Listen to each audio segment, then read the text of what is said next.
announcement has been paid for by the Celtic World Order. Hello, good morning. Welcome to Celtic World Order. As always, I'm Steve O'Matt, and this morning there's a very familiar face to the side of me and on your screens. Of course, I'm joined by the Bhoys of Us's very own, Mr. Terry Robb. Mate, how you doing? It's really good to see you, and a pleasure. Yes, nice to see you too, mate, and nice to see you starting to get numbers and starting to get a bit of traction on the pod. I've been up since about 6 o'clock, just pottering about, bag of nerves, all the usual stuff for Derby Day. Wife said to me, get away down the shed out of the road there. You're going to wake the whole house up. So I was quite calm yesterday. I was calm. It's always the same. I was calm yesterday, quietly confident. Wake up this morning, bag of nerves, and just can't wait for the kickoff. Just this period between when you wake up and the sound of the referee's first whistle. It's just a horrible waiting period. But we've got 2 hours, 20 minutes to go, and then the madness starts. Absolutely, we're bright and early, so thanks to everybody for getting up and having your coffee or your can or whatever it is that you're having on a match day morning with ourselves over here. Man, starting early, I'm on the water, but there we go. But as we say, warm welcome to everybody. The numbers are starting to pick up, you watching it here, so welcome back to the channel. As we always say, if you are a regular subscriber, then thank you very much for coming back. The numbers have been going very well. The reach is getting extended. And that's down to every single one of you out there for taking the time to watch us, like our content and sharing it out there. It is greatly appreciated. If you're new to the channel, make sure you do that though. Hit the subscribe, get the bell icon. Every time we go live, every time we do an upload, you'll get notified and you'll miss nothing. We're also on X at CW Pod 1888. And there's quite a few in here. I'll try and get as many comments up. Let us know what your thoughts are ahead of the game, which your hopes, which your aspirations, have you any concerns, what you think about the squad, what you think about the score. So welcome everybody, and again welcome to some of our members, including 420, the original, the OG, and also we've got McLaughlin in there as well. There's a few more that will come in, and if you want to become a member, remember it doesn't get you any additional content. Thank you very much. Somebody will be joining. Thank you to 420 for that. It doesn't give you any additional content. It's just by way of donation, essentially, because everything that we do will continue to be 100% free, but putting it together isn't. And as we say, once we hit the YouTube threshold to release some monies, we're going to be giving it back out to yourselves anyway, because that's what it's all about. Anyway, it's done. It's done, Terry. It's done. The housework, the homework is out the way. Let's get down to business, because there's a lot of business to talk about. And as you say, the nerves are jangling a wee bit for myself as well. It's the first one of the season's always huge. We don't want to look at what it could mean and get too ahead of ourselves, but we've got an Aberdeen side that had a last minute win yesterday. They sit atop the league at the moment. If we go on and push on, keep our 100% record, we'll go back to the summit.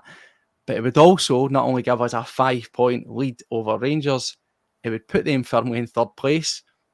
A bit no bad Sunday start, wouldn't it? Did you see the Aberdeen fans running on? It was crazy. And whilst obviously there's a safety element there, there is also something nice to see fans of another team being so euphoric that four wins in a row, and they feel the need to do a pitch invasion. So fair play to them. In terms of today's game, I did a show yesterday with Bhoys. You probably bring me on the wrong day. I got a lot of negativity yesterday just because I didn't think Celtic were going to cakewalk this, and I just don't see. I just don't see where this real wave of optimism. This is just going to be a hammering match. It may well turn out to be, and nobody will be happier than me if it's 3, 4, 5-0. But the last 10. I think it's the last 10. There's been nothing more than a goal between the two sides. We're playing well. I think that's probably primarily where it's coming from, is the cohesion within the team in the early games. Whilst I've been really disappointed with the strategy or lack of strategy for the window, for the length of time it took to get players in, for the number of upgrades, which may not actually be any, maybe one, possibly two. Brendan and the guys on the pitch have probably maximised what they're able to do to influence the start to the season, and it's been really energetic. It's been intense. We've been at it from the word go. We've scored early goals nearly every single game. There's been zero stress in any of these 4 matches at any time. The result has not been in doubt because we've got an early goal. We've took a stranglehold of the game early. We've completely dominated and controlled. And fingers crossed today runs the same. But these games just tend to have a little bit more of a helter-skelter sort of scenario, and there'll be, we've got the entire crowd, which I think makes a massive difference. It doesn't seem to make as big a difference to our players as it does to theirs, but it makes a massive difference to their players. Mm-hmm. I genuinely don't know what their lineup will look like because I don't know I know Cantwell's gone. I don't know who they've brought in. I don't know the quality of who they've brought in. So their team lineup probably will be an interesting one for me. But regardless of who's on there, they'll be up for it. They'll be fired up for it. And they'll know that in the same way as for us, it's an opportunity for us to really lay down a marker. And after 4 games, we wouldn't be 5 points clear at the top because, as you say, Aberdeen are in there, but we'd be 5 points clear of our biggest rivals. And whilst no gongs are handed out in August or September, a 5-point lead after 4 games in a league where the two bigger teams tend to win most of their games. 5 points is a big lead after 4. It's massive. So you've spoke about the sort of the general forms and how things have went, and obviously the nerve. It's the first time I spoke to you in a sort of long time about Celtic football. How have you felt in general? I've watched in the post match a good few times, so I've got a rough flavour of what you thought of those games. But what have you thought, really, basically since we won the league last season, that sort of tail end through into summer? Because it does look like we've got a real change, a slight shift. It's wee tweaks here and there, isn't it, the way we're playing? But as you say about things being a wee bit more purposeful, a wee bit more joint up. A lot of folk are saying, I hate being this confident getting into the game, but surely you've got to have every reason getting into this game the way that we've been playing and how attack-minded we've been, the amount of goals we've scored. And let's take aside Rangers winning 6-0 against a Ross County. They don't really look as if they've improved much. They look similar to where they were at the end of last season, whereas we look as if we've kicked on. And I hate to say it, but do you expect normal service? Is it as simple as that? To expect normal service to win the game. I think we'll win the game, but I don't think it's going to be. I don't think it's going to be a complete stroll. I genuinely hope it is, but Rangers game last week. At the end of the day, they'll take confidence from a 6-0 victory in their last game, and we've seen over the last couple of seasons, whilst we've absolutely been the better team in 80-90% of these games, they have been tight in terms of the final scoreline. And what Rangers seem to be able to do is they seem to be able to hang in. They're dogged. They hang in, and they're capable of. We haven't conceded a goal yet. We've hardly even conceded a shot yet in the league. Conceded a goal against Hibs, but there will be opportunities in this game where they have a chance to score, and there's a chance that they'll get one. And if they get one, we need 2 to win the game. I just don't see it. I just don't see it playing out as easy as easy as a lot of people do. I wish I had the same confidence. I am confident. Don't get me wrong. I'm confident. I think we'll get the job done. But I think it'll be much the same as last season. We'll get it done, but it'll be a game that's fraught with danger at various stages, and maybe we won't get the quick start that we've had, and the fans will have to be patient. The players will have to be patient. I mean, I think if we match them in terms of effort and endeavour, which I think has been the one thing that has been most noticeable this season, is the intensity of the press. Whenever we lose the ball, whenever we're in possession, it's faster. But whenever we're out of possession, it's also faster. We're in there and we're fighting and we're trying to get it back. And you've touched on their team being weaker. I think when we go into this game today, I think our team is weaker because we've obviously lost the talisman from last season. There's 37 goal involvements that need to be replaced. I don't think there's been one sort of signing to replace Matt O'Reilly. I think there's been three midfielders brought in who each will do a different role, but none of them are going to be identical to him. I don't think any of them are going to get those numbers. But what I think is the goals and assists that Matt O'Reilly got, they're going to be spread across the midfield and the wide players. You're going to see the Coons chipping in with goals already. Very impressed, weren't they? With goals. We know Bernardo's got a goal, and Callum McGregor is chipping in now with goals. 2 so far. Yeah, Tati's back. He's scoring goals. Engels, the big fee and everything, he's going to come with an expectancy level. This guy's a different level.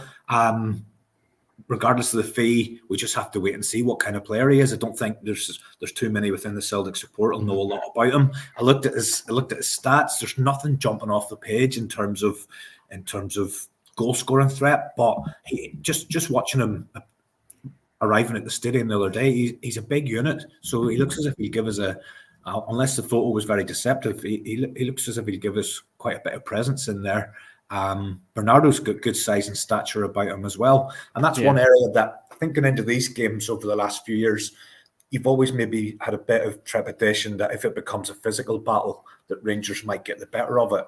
But just to have, I think we're small. I think if you look at the front three, whichever front three it is, if Ida doesn't play, then it's either Forrest or Kuhn who are small, and it's either Maida or Palma who are both small. If it's Kyogo, your front three is tiny.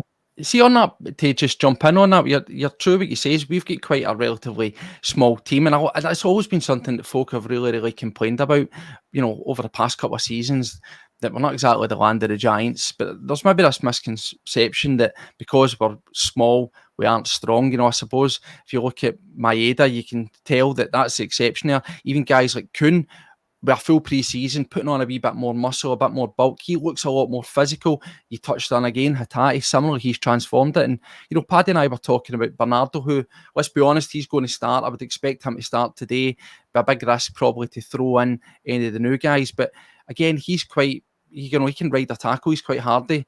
Very low centre of gravity. He's, I always say, similar like a Maloney, and we saw that in the cup final when he rode the challenge.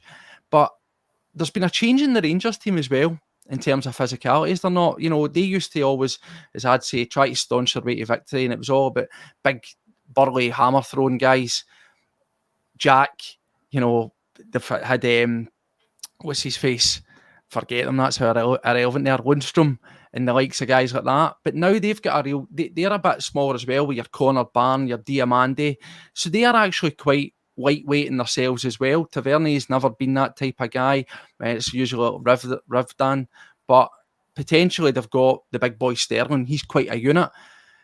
Is that physicality, is it maybe going to be less so than it has been, particularly from their side over the past couple of games? I mean, they've always got sort of big centre halves, but in terms of across the midfield, they don't have any big hammer throws anymore, if you want to call it that. I think though that those players, again, similar to Maid, I think Connor Barron is a very tenacious little player. So he's very small in stature, but he is strong, and I think they'll probably go with Diamande, Sterling, and Barron all in that midfield. And I think all three of those bring a level of aggression. Whilst they might not be man mountains, they are aggressive. I think the game plan will be to try and stifle McGregor, but I'm pretty sure that's been the game plan in the last few years, and it hasn't worked because Callum McGregor's a very clever footballer, and he's able to keep finding the spaces to be available, always available to take the ball off your centre backs. It looks so easy. He makes it look so easy. That's a skill, because the Rangers team talks will have been to stop him dictating the game, and they'll put someone on him, but he's good enough to still find the spaces. And I expect it to be similar. I expect them to try and nullify him to get the better of that. And people always say the midfield's the main place wherever the game's won. I think the main threat that we've seen from Rangers over the last 2 or 3 years is set pieces, and Goldson was always a thorn in the side, just for height and physical presence. And even if you look at our centre backs, which will start the game, it'll be Carter Vickers and Scales. I don't see him throwing the new lad in, and I hope CCV is completely fit. I'm not convinced that he's 100%, if I'm being honest. He did hobble last week in the game, and he obviously missed a session on Friday. But they're not actually huge for centre backs either. I mean, Carter Vickers is strong as an ox, but he's not the tallest. No. And I think the main threat that we'll probably see is corner kicks and free kicks. Tavernier delivering them and trying to obviously find the bigger players. But I think the midfield will be key. O'Reilly's going to be a big miss, and we haven't seen it. We've had one match since he left, so we'll probably see over the coming weeks and months what that loss looks like and whether any of the lads that we've brought in can compensate for that. So see, with regards to that, just the guys that you brought in, I just want to know your thoughts on it. Paddy and I have spoke about it. Everybody else has gave their thoughts over the past few. What's your thoughts on the transfer window as a whole? As you say, we know very little about these guys. We can only go with what we see in videos or what we read, and the optics they all look pretty decent, don't they? They all look like they've met a certain standard, and the manager's constantly spoke about we want quality. And despite maybe the inexperience and what have you, the likes of Engels, you've got to trust that judgment, haven't you? Because we say all the time, bar Nat Phillips, the signings that Rodgers has really kind of endorsed properly, that you can say were his signings, it's been a good hit rate so far. So you've got to assume that they are of the certain quality that we require. But what did you think of the general transfer window as a whole? And do you think that we'll maybe see some of these guys? I don't think they'll start, but do you think we'll have some of them on the bench? I would probably say the likes of McCowan, I would have him on the bench, and being a Celtic man himself and playing some of his best football, he gives you a really good, tenacious bit of bite that maybe some of the other guys don't. But were you quite impressed and full with what we did in the transfer window? Do you think it gives us enough, not only for games like today, but across the season, at least till January? Wasn't impressed at all, Steve. We'll have to be totally honest. I thought it was a complete mess. I thought it was total lack of planning, total lack of thought. Right from the start of the window, we'd a head start on getting a new goalkeeper, and well into the window, there still was no sign of a new number one. My own thoughts are, and it's just my own opinion, Sinisalo is the name that the board came up with, and Rodgers said, I'm not doing that. I'm more than happy to bring him in, but I can get somebody better. I genuinely think that's what's happened there. Ida, Bernardo, why did we have to wait for those? I know there was a new manager in at Norwich. I still think that if the price was right earlier in the window, we could have got that done. Those boys could have been in. They could have had a full pre-season with their teammates. Then why are we waiting till 11 o'clock on the Friday night of deadline day to sign Luke Mackay? Do you know what I mean? Why were we? I mean, Austin Trusty, don't know anything about him, never seen him play. 5 million suggests that he's earmarked for the first team, but I don't believe there was a long list of clubs competing for his signature. Why could that not have been done? Engels, the transfer fee tells us that this guy's going to be special. I'm really looking forward to perhaps seeing him come on at some point today. I think he'll start on the bench. I think if we're winning and he comes on, I think the stadium will just erupt. Oh, just erupt, yeah. But I don't get why we had to wait to the last day of the window, why we had to wait to the eve of our biggest game of the season so far to bring in 3 new signings. The transfer window should have been planned and the work should have been done a lot earlier. And I've shared this view on other shows and I've had a bit of criticism. Oh, broke our transfer record twice and you're still not happy. We didn't break a transfer record for 20 years. The 6 million was a transfer record for 20 years. We should be breaking it every single summer. It should be every single summer. It should just be a norm that the next year you go and you evolve and you go again and you look to try and bring in a better player. We spent 30 million. Still not happy, Terry. No, I'm not, because we brought in 40. Brought in 40 million. And if you go back a few months, we got 10 or 11 for Lila Bada outside of the last window. So there's another 20 that I would like to have been spent and we would still have broke even. So another 20 million, 2 players, 2 complete, absolute first team upgrades, maybe 3. I think that's the work that I wanted to see done. And that's why I'm underwhelmed by what we've done. I don't see that we're a better I don't see that we've brought in upgrades on what we already had, and I'm disappointed about that. And I think when you see the draw that we've got there for the Europa League, it's been favourable for the third year in a row, Steve-O. So we've had opportunities to get out of groups, and I think if we had tooled up properly for this assault on the Champions, not even assault on the Champions League, I think the manager described it. We're just taking part. And I don't see that we've done anything differently in this window other than we're just glad to be there and take part. This is, I said this yesterday on the show when I was on with Connor and John Logue on the bus. This is a strong Europa League group. You and I were chatting. You and I were chatting the morning of the draw, and you asked me to handpick. Yeah, you did. You did pick it, didn't you? Off this group, and I picked 5 of them. So I think this draw has given us a magnificent opportunity to qualify out of this new revamped Champions League, and it's the place to be. And there's a chance we'll not be in it next year because we're going to have to qualify. And being in it, improving your coefficient, and getting that opportunity for guaranteed group stage football every single year it's the easiest win. It's the easiest money the Celtic board can make. And for a board that's so obsessed with making money, they don't seem to see what's right in front of their nose. So I was disappointed. I get that a lot of people are happy. I get that, breaking the record's great and all of that. I still think there was another 2 or 3 that we could have went there. And what that would have gave me is confidence that I think we have a chance of getting out of the group.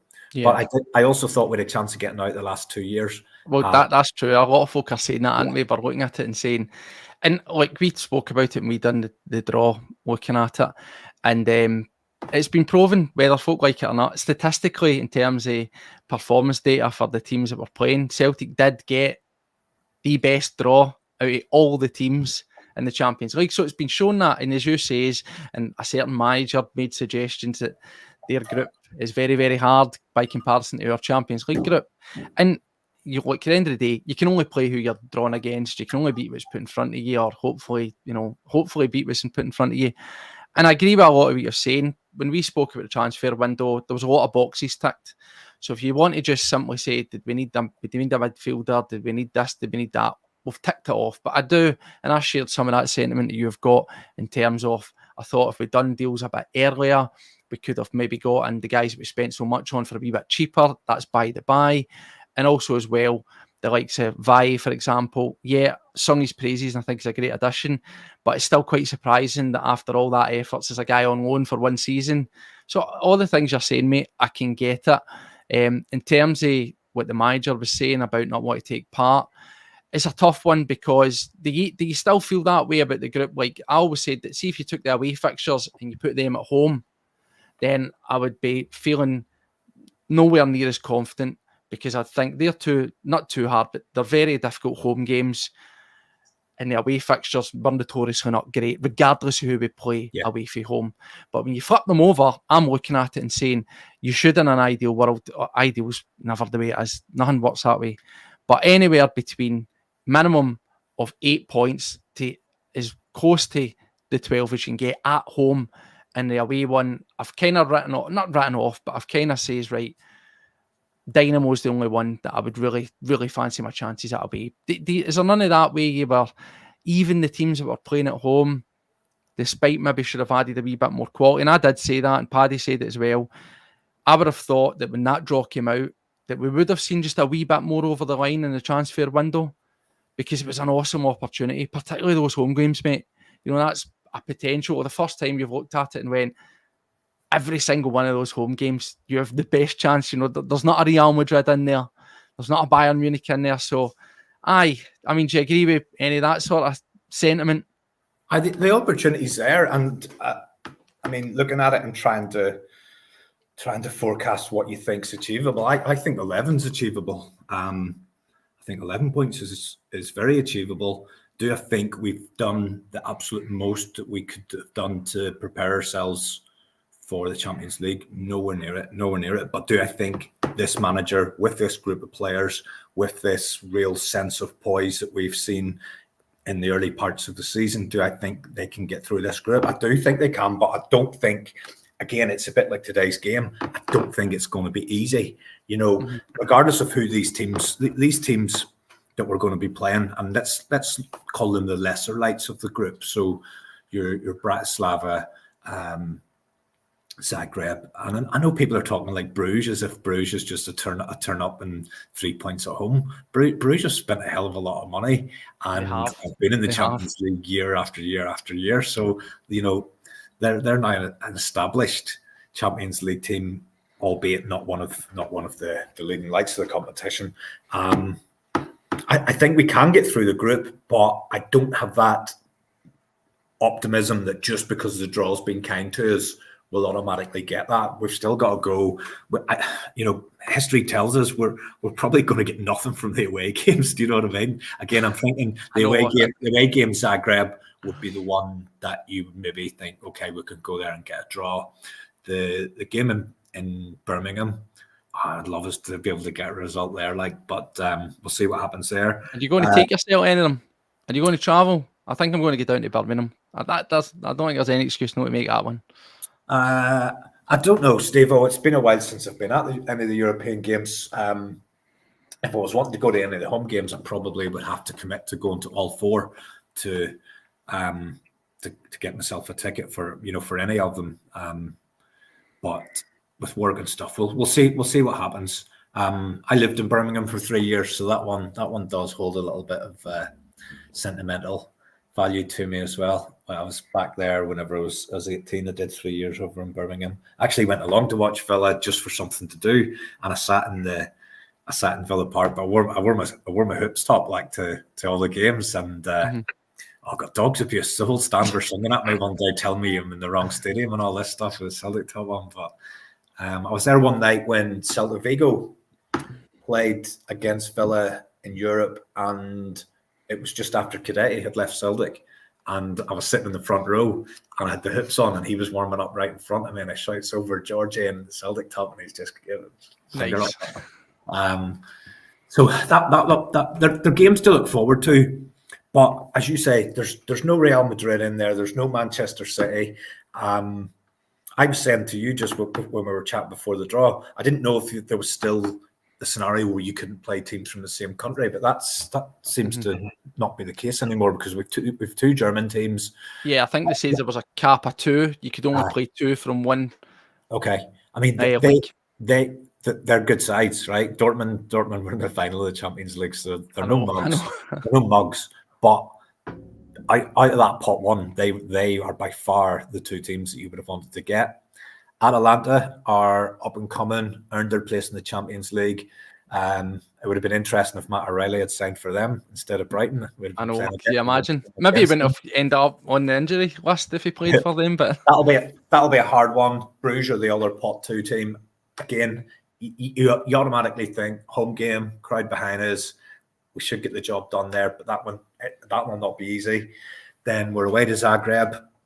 Think potentially you could possibly get something from that game. Young Boys at home. You're hoping for 3 points. Hoping, that's the word. Villa away, it'll be a tough one. And Bratislava at home, you're probably looking at that as your banker 3 points. Again, it'll not be easy. There'll be no easy games in this competition for Celtic.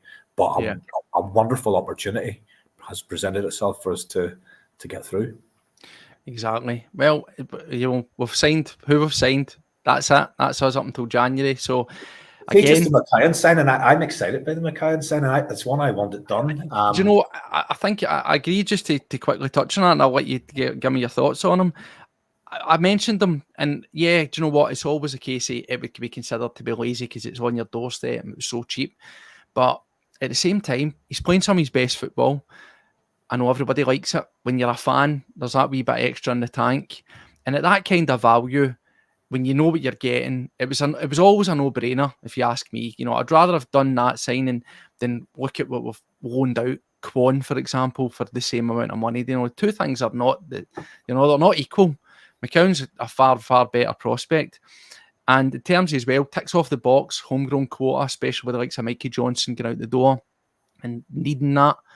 But yeah, at that value, I think he's a great prospect, and I'm really, really happy to see the reception he's got. When we first spoke about him, with the sort of worries, the initial doubts, how that transfer window was going to go, where certain deals were maybe looking a bit, on the line, and thinking, right, the worst thing for that young guy would be we don't get X, what, and Y, and he comes in and he's looked as a cheap option. He's got one hand tied behind his back, but everybody's been all over it. I mean, he's been getting really, really positive. We always get behind anybody. See where you think that I would have signed him, wouldn't have signed him. See, at the end of the day, see, soon to put the shirt on, you step on the pitch, you're behind them. But it was just really good to see the amount of positivity around that signing, and he'll be loving that. And when we talk about the day, I wouldn't be surprised to see him make the bench and get on the pitch, to be honest with you. I really wouldn't. I don't think that would be beyond him. Yesterday, if I was picking the team, I'd be tempted just to throw him in just for Barry Robson style. Total curveball. And I don't know what it is about him. I've obviously seen him when he's played against Celtic. And I don't know if he stands out with the bleached blonde hair, and he reminds me a little bit of Lenny when Lenny signed for Celtic and he had the bleached blonde hair. So somebody with bleached blonde hair stands out automatically. Yeah. But I think his work rate and his dig, he seems to be the complete midfielder. He can do all aspects of the job. He can do the dirty side of it. He's a wee guy, small in stature, but he seems to have quite a big heart, a bit of dig about him. But he can score goals and he can make goals. So he looks like the full package. I mean, what we sometimes see with these signings are guys that stand out with other teams in the league, and maybe the one that springs to mind is like a Scott Allen. And then they come in and they just can't get any kind of game time. They just can't break into the side. I'm not sure it'll be the same for McLean. I think we'll see McLean playing quite a lot. I think the players that we've brought in now will hopefully give us an opportunity to rotate the midfield at times and make sure that we're not asking Callum McGregor to play 38 league games a season. We're going to get the benefits of him not playing for Scotland, but to elongate his Celtic career, it might be that instead of playing 38 games a season, McGregor only plays 30. We've hopefully got bodies now, and providing Engels has got the quality that the transfer fee and the profile suggests that he has, then maybe we don't have that heavy reliance on Callum McGregor to play all the time. And between Bernardo, McCowan, Hatate, we were able to share the load, and we're not just waiting on Hatate to provide that creative spark. The guys can all do their share of the work. See the midfield, and just talking about that for not just domestic European. I was having this chat with Paddy the other day, just between ourselves, not on here. And we were talking about looking at the midfield. Obviously, O'Reilly's massive and he's gone. So it was always going to be O'Reilly, Hatate and McGregor. That was going to be the central three. We saw with Bernardo, particularly in the Champions League last season, he was used a lot for that. He was always brought in for those games. And sometimes that was, we maybe didn't have Hatate, but it was for Hatate, sometimes for O'Reilly. But we basically put him in there. See, moving forward, what do the options look like for the midfield? Because we've never had, I always use the term broadly, we've never had a destroyer. We've never had somebody that's just solely about getting into tackles and winning the ball, right? You look at Bernardo, he's a wee bit more cultured. McGregor seems to do everything, but he's an orchestrator. He likes to pass, he likes to get it about. O'Reilly was a silky type player. Yeah, he'd win the ball, but he was never a ball winner. But now you look at the profile of Engels, and then obviously McGregor, and also Bernardo. They're very, how would I say it? It's a very European style. Does that make sense? Where it's all about getting the ball down and passing it about and moving it. And it's less about physical winning tackles and getting on about it, and more about just playing our game. Do you think that's maybe a shift that we'll see, where even though Hatate's been amazing and he's been so much a threat going forward, could he perhaps be the one that gets sacrificed to try and go with that? I'm not saying don't misconstrue it, but you know what I mean? That Barcelona-esque kind of principles of get the ball down and pass it rather than bursting energy, just play your game. Do you think that's something that we'll maybe look at? So where do you see Hatate playing into I'm that talking one? about potentially he's the one that would maybe drop out to accommodate Engels, Bernardo, and McGregor, and just simply go for less hustle and bustle, less trying to just, Hatate sometimes like to explode and get a shot away, but for certain games, just thinking we don't need that burst. We're just going to pass it around them, because when you look at the profile of Bernardo, McGregor, and Engels, that seems to be what they're all about. It's about So I think intelligence and passing the ball around rather than what fire. you're probably thinking then is some of these games in Europe where we want to get a foothold in the game and we want to make sure that we've got plenty of possession, and we're maybe away from home against one of the sides at Atlanta, Dortmund, Zagreb, or whatever, and the onus isn't on us to go and make the game. It's not at Celtic Park. It's not on us to go and make the game and try to make things happen, but to almost feel your way into the game, contain the game, and try and gain control and stranglehold in midfield. And yeah, if you look at potentially Engels, and again we have to see what he's got. I'm totally ignorant. I don't know whether he's a 6, an 8, a 10, or whether he's capable of all three. I genuinely don't know. The only thing I've seen of him is a photograph of him with his kit bag turning up to Celtic Park. So I think domestically, I think Hatate will play. I still see him starting the most of games, but I think the players that we've brought in and the mix that we've got in there potentially gives us an opportunity to mix it up a little bit and to try something else, to try something different, and to set up differently for different opponents whenever we move into Europe. Because the domestic games, I think Celtic pretty much set up the same way for virtually every game, because we know we're going to have 70% of the possession, even away from home, and we're going to dominate the ball, and we're going to be up against low blocks where we need to be inventive to try and create the opportunities sometimes when we've got 2 banks of 4 or a 4 and a 5. And I think Hatate's key to that. But in some of those other games, we're not going to have the same scenario. And I think having the options and having the personnel and different traits within those players will give the manager options where he may say, yeah, do you know what? This game against this opponent, actually, I'm gonna leave Hatate out at the start, and I'm gonna go to be more solid and try and contain a little bit and try and feel our way into the game. Then, as the game plays out, the opposition start to tire a little bit. Do I then bring Hatate on and see if he can give us that spark to go and get a goal away from home in a tight game or something like that? It's going to be a big season for the likes of Hatate. Obviously, he had his season curtailed a wee bit last year, where he was unfortunate.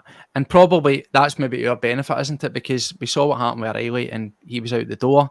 I think if 2 of them had a blistering season, we may well have lost one of them. So I think there'll be a lot of fire, a lot of desire there for him to build himself back up and show himself. And he'll also have won.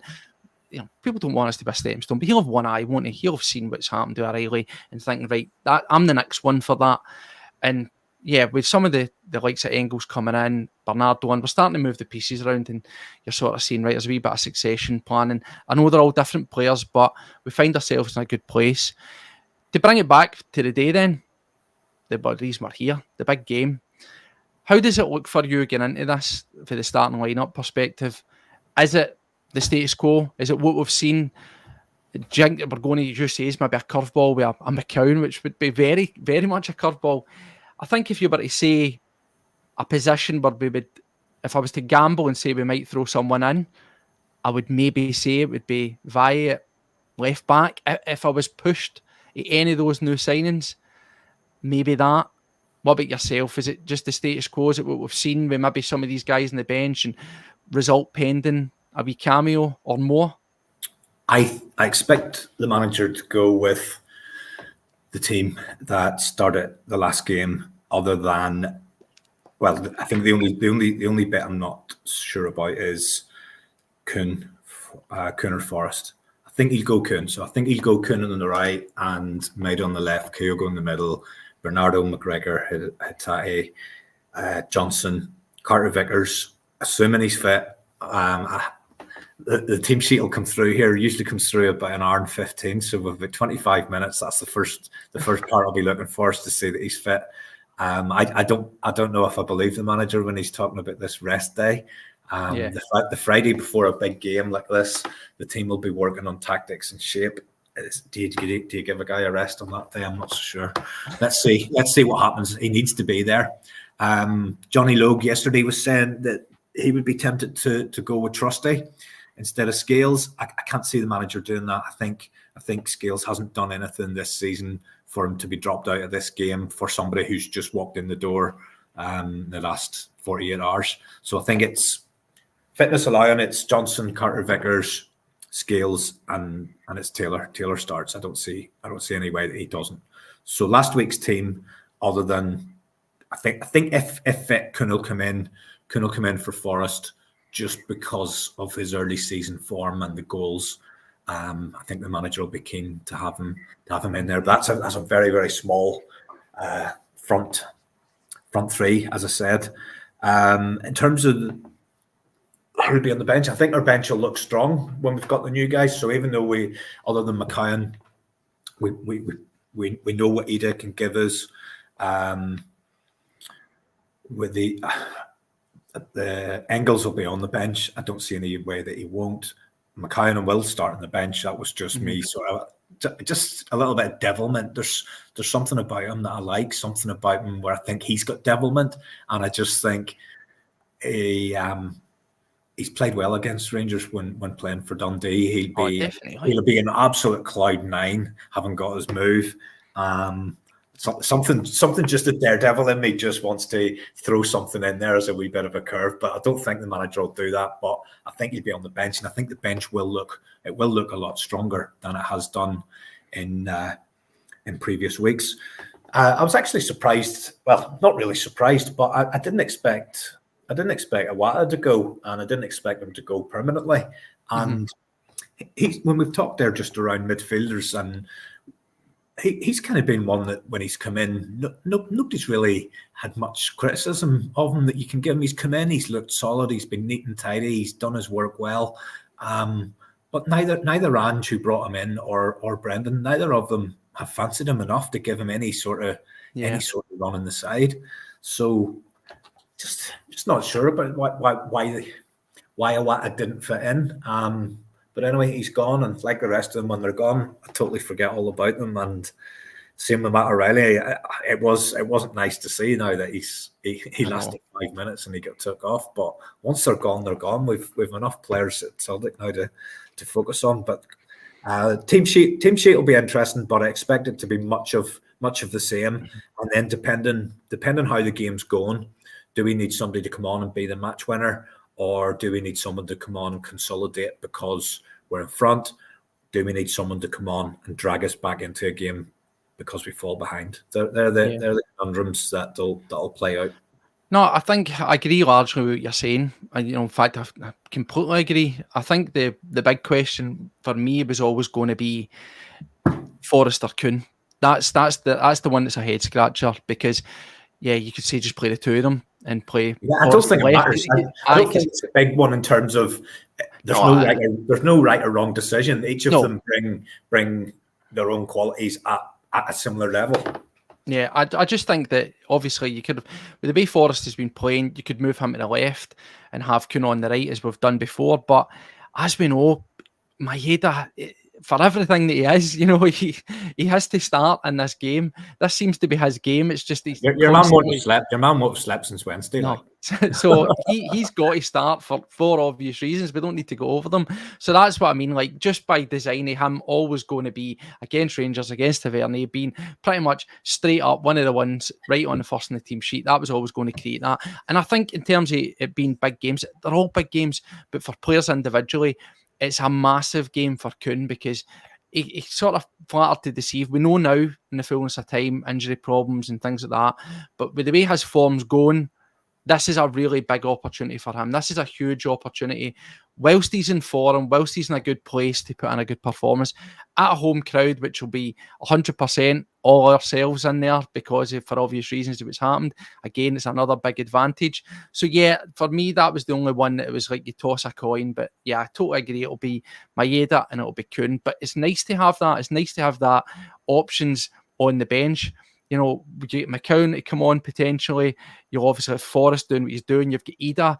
So, and then if you want to shore it up a wee bit, we don't know. We've not seen it enough of him or know too much of him. But on paper, at least, you've got Engels in there as well that could potentially do that, depending on where you find yourself. So, as you said, the bench looks really, really good.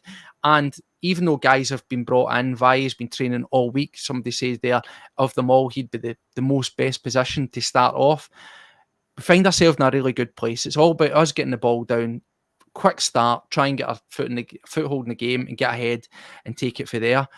Looking at the other end of the team sheets with Rangers, we don't necessarily need to plug gaps and bring in new signings, whereas they probably do. Do you think they're going to start any of these new signings? And, well, it's stating an obvious question. Is this sort of atmosphere, if they do that, is that much to their risk? Are they maybe better off just playing people that have been there or done it before? With the exception of Barn, I think Barn's an easy one to say, but do you think they just play with their tried and tested, if you will, and hope for the best rather than, I say hope for the best, but you know what I'm saying, rather than throwing in somebody? Is it also a bigger gamble for them to start new starts in this game? Or is it necessity that they need to do it? I genuinely haven't been that close to their transfer activity. So, in terms of new guys, did they sign a defender on deadline day for 3.5 or 4 million or something? And then I don't think it was had the it Albanian guy, was a midfielder, and they had the boy Cherny. So I think my understanding is they signed a defender. They signed the boy who is, I believe he's a right back, which again, they've got Dijon Sterling there. They've got Tav, and they've now got this guy. Unless he's versatile and can move across the back line, I don't know too much. But yeah, they brought in that. They brought in the defender. Is there one called Popper or something? Yeah, they brought him in as a centre half. He had a proper stinker, pun fully intended. Is he a starter? He will. I think you're probably looking at him. You're probably looking at Proper and Suter. Yeah, so again, we've not seen enough of the boy Proper to really judge on what he is. But in the games I did see him, I didn't think he had any blistering pace or things like that. So I think in terms of their profile of their centre halves, they're probably going to be much of what we've seen before. They're going to be two big guys that will put themselves about, maybe not have a quick turn of pace. They brought in the other right back, which was the boy, I want to say, I think it was from, was it for Ajax? Anyways, who cares? They brought him in, and then they've brought in Cherny and also the Albanian midfielder. So they've actually got quite a few potential new faces. Proper, I think, undoubtedly he'll start. Whether the boy that they brought in that can play at the right back, does he come in? I don't know. That all depends on if they have any injuries, but they tend to shuffle guys over. Cherny, he'll probably start. He'll probably start on the right hand side. And then they've got the Albanian chap that they signed as a midfielder. But again, did they chuck these guys in there? Is it literally throwing shit at the wall and hoping somebody's going to stick and it's going to click for them? I don't know. I mean, from their perspective, they'll not see it like that. Their manager will pick. He'll pick a team that he thinks he's going to be able to go there and get the job done with. And like I say, his game plan, I think, will be to try and stifle us in the midfield, and in particular McGregor. It will be interesting to see just how close he goes to trying to go man to man on McGregor with maybe a Sterling or a Diamande or Connor Barron. So it'll be interesting to see if he goes for that tactic. And they'll be trying to make sure we don't score in the first 20 minutes. So I'd expect us to be on the front foot. I'd expect them to sit in, try and keep it really tight for 20. And if they're level after 20, then you might see them start to try and come into the game and try to get forward and push us back a little bit.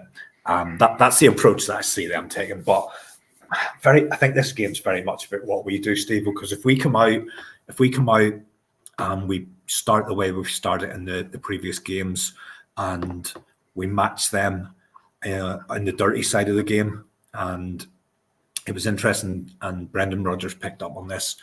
He said it was nice of Stephen Robinson to talk about how Celtic did all the dirty work better than us, and I think that's going to be the same thing today. We need to do the dirty work. That they're going to be niggly in there. They're going to be biting into the tackle. Barron's going to be up for it. They'll play it close to the edge, and we need to match them for aggression and tenacity and intensity and all of those things. And then, as long as we do that, we've got the better ball players. And over a course of an hour and a half, if we match them on the dirty side of the game, then our class will tell, and we will come out victorious.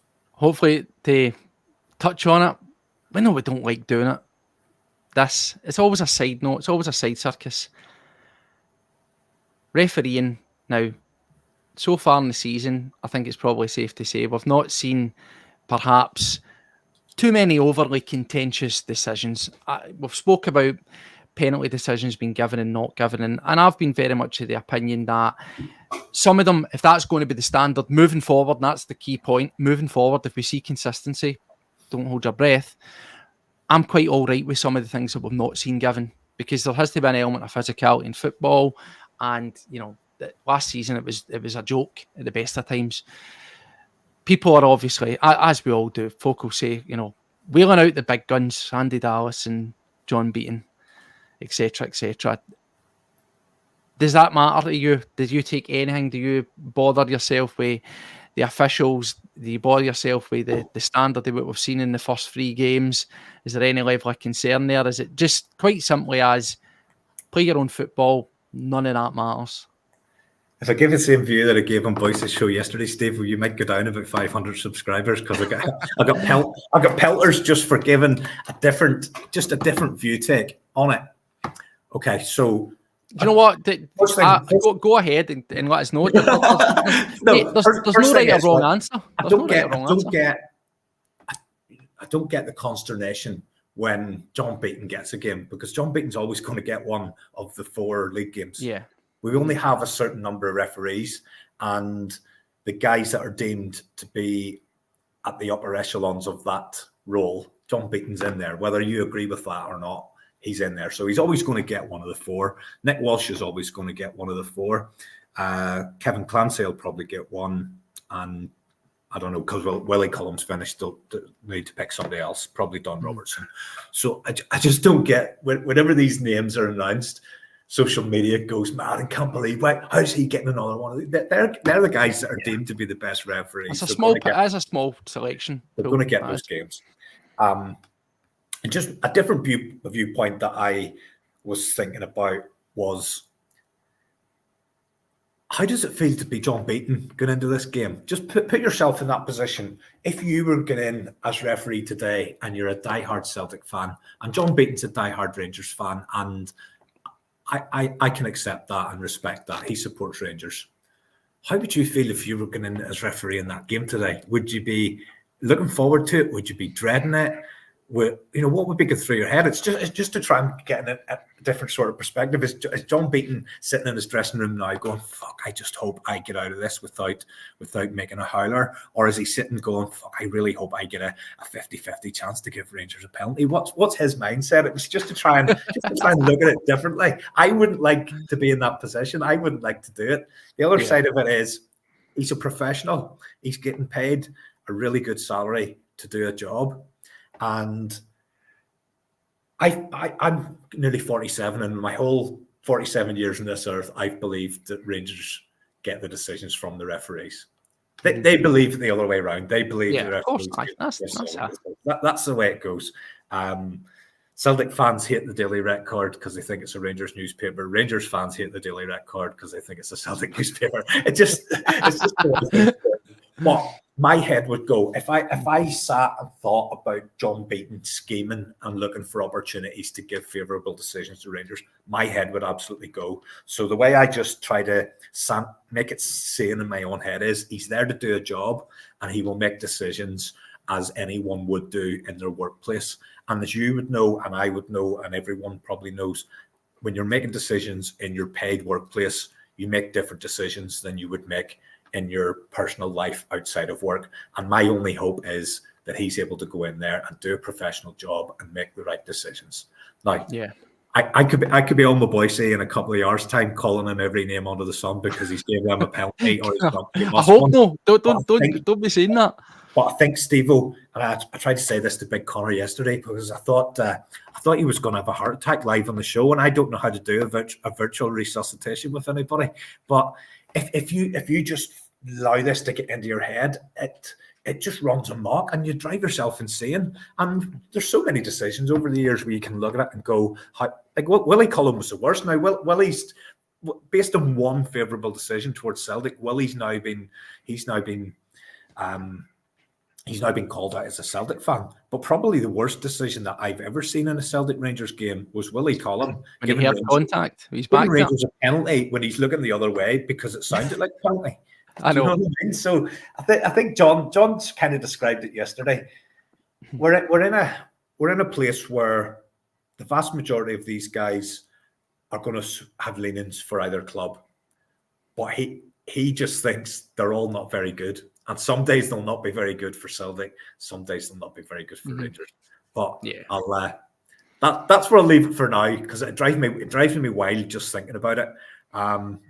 But give us a couple of hours and I'll decide if it changes my mind or not.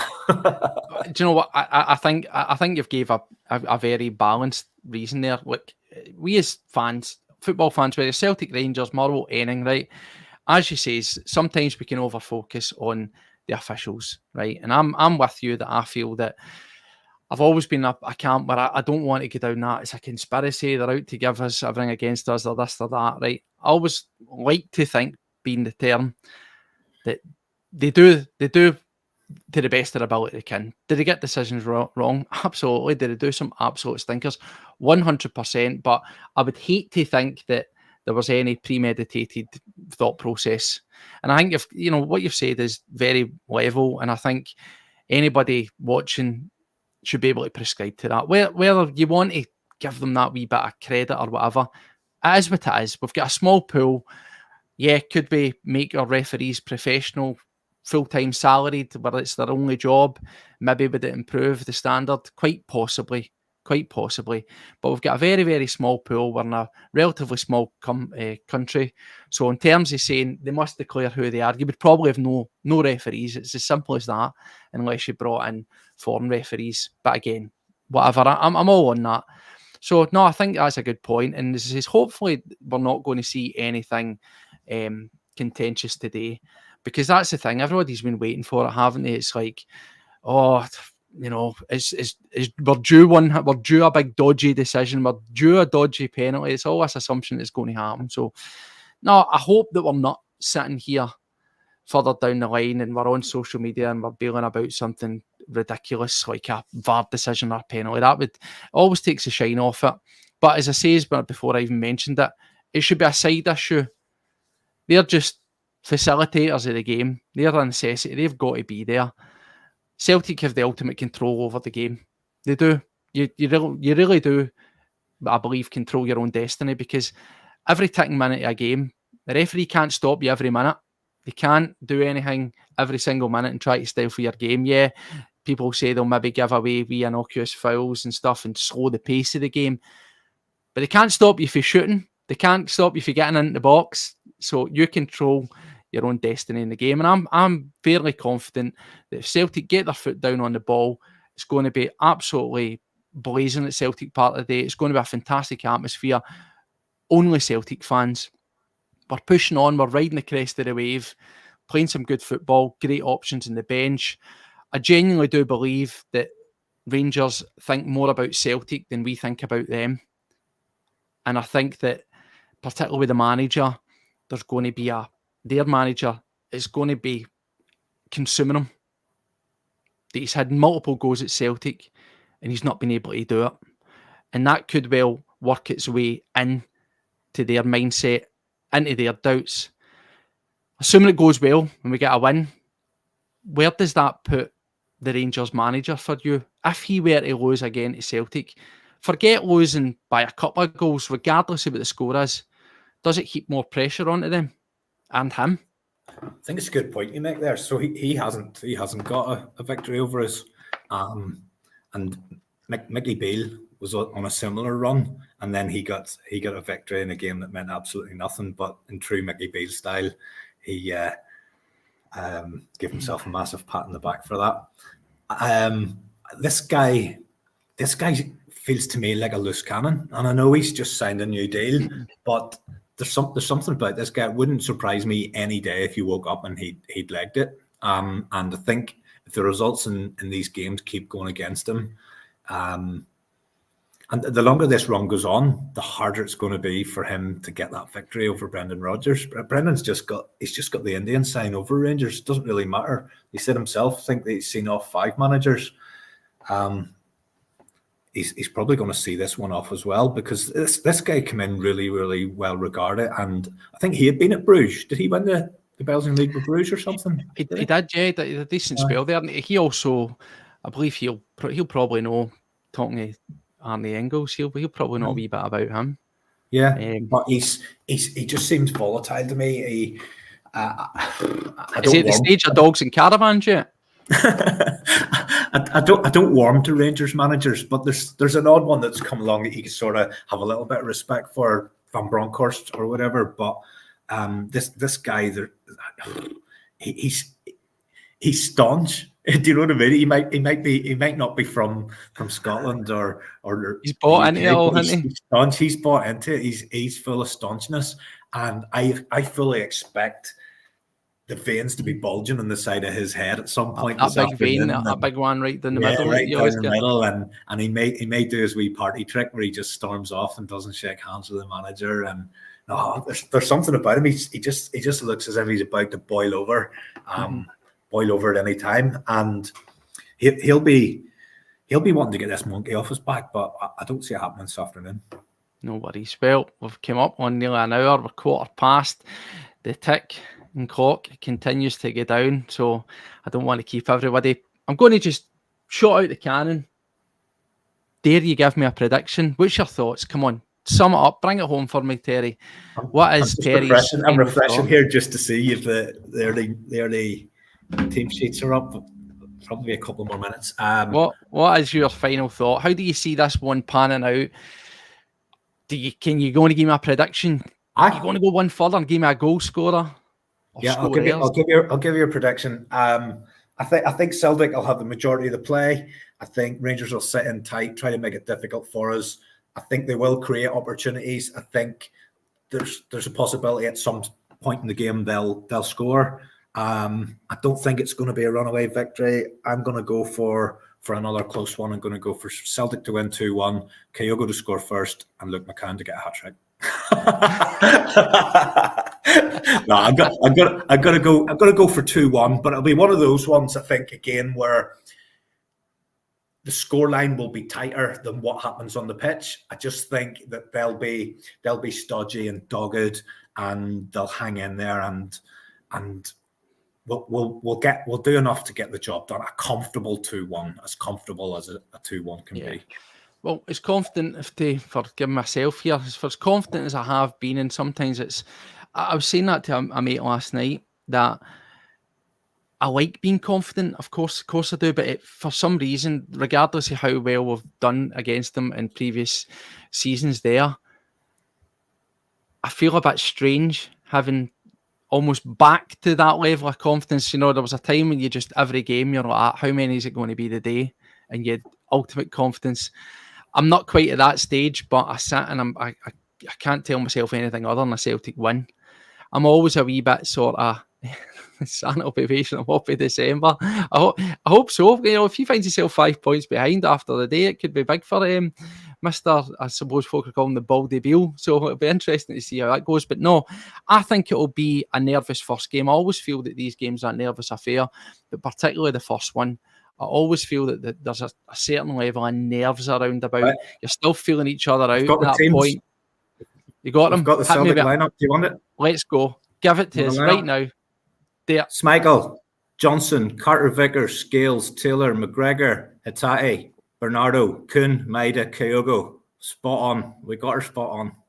There we go. It's a strong team, isn't it? It's got to be. Bench, Sinisolo, Trusty, Palma, Ada, Vala, McKayan, Engels, Forrest, Rawson.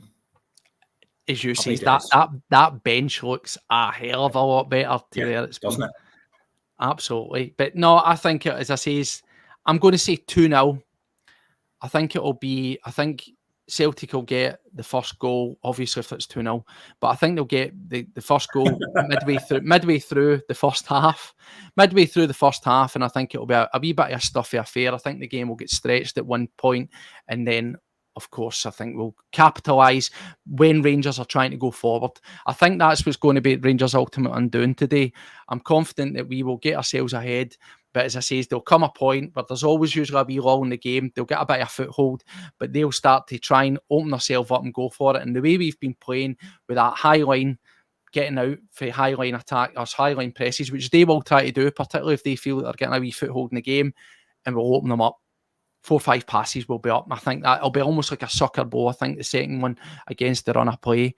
So that's what I'm going to go with. That's maybe a wee bit cautious, but that's how I see it going. I'm going to go 2-0, and I think that he'll score. I think he'll come off the bench. I think he'll go over Annie's race, probably by a goal, but he'll over Annie's race, done everything he can. We'll bring on Ida, we'll change it up, we'll go direct, and we'll get ourselves out after a back of a high press in behind, and it'll be the big man to slot at home as he done in the cup final. So that's what I'm going for. 2-0. Only an hour and 13 minutes. Exactly. So I'm aware that there'll be folk needing to get to the game, or before the folk need to get to the carry-out shop and everything else in between, get themselves bedded in for watching the game. So listen, Terry, thank you very much for taking the time out your morning to come and join me. More importantly, tell the people that are watching, where are you going to be? Where can they see you? Because I assume you're going to be doing a post-match show today on the Bhoys bus. Yep. Your natural habitat, which is talking about what's happened. You're known as being the guy that gives the post-match analysis. So getting you on and talking about it for the other side of the wall today's been quite interesting to get your pre-match thoughts rather than your post-match thoughts. So is that going to be going down today, my man? You're going to be on the Bhoys bus, yourself, Russell, maybe Pam, a couple of you talking about the game. We'll be on after the game, probably half an hour or an hour after the game. Myself and Boise and whoever else is available come on there. So Boise bus, round about 3 o'clock roughly, or if you check YouTube, you'll get us on there. Absolutely. And as I always say, go check these things out. There's an absolute plethora of brilliant fan content out here. Go and check them all out. Anybody that, like myself, is doing these things, myself and Terry, anybody that's talking about Celtic, go and check it out. Go and support it. Just make sure, once you've done, go and checking out all these other different podcasts, you make sure that you always return to Celtic World Order and make us one of your constant destinations for Celtic content. Get yourself and watch the post-match with Terry. He's probably going to have a couple of drinks in you at that point. Is that fair to say? You're going to get a couple of minutes. Maybe a more animated version of you. But no, I love Terry's post-match stuff. Is legendary. Go and check it out. And as I say, we will get out some sort of post-match content. When that's coming remains to be seen. But you can bet your bottom dollar, win, lose or draw, we'll be back on here at some point and we'll be talking about it all. So anyway, everybody out there, thanks again for watching. There was over 400 odd, nearly 450 watching. Incredible for this early in the morning. Brilliant. Love it. Love to see it. Thanks for the support. Enjoy the game. The nerves are starting to go now, mate. Aye. 20 past 11, the nerves are starting to go for me. Oh, let's get on with it. Let's do it. Let's do this. Do your job. Let's do this. Let's get down to business. Until the next time, take care of yourselves, and we always say hail, hail. See you all later. Yeah. Cheers.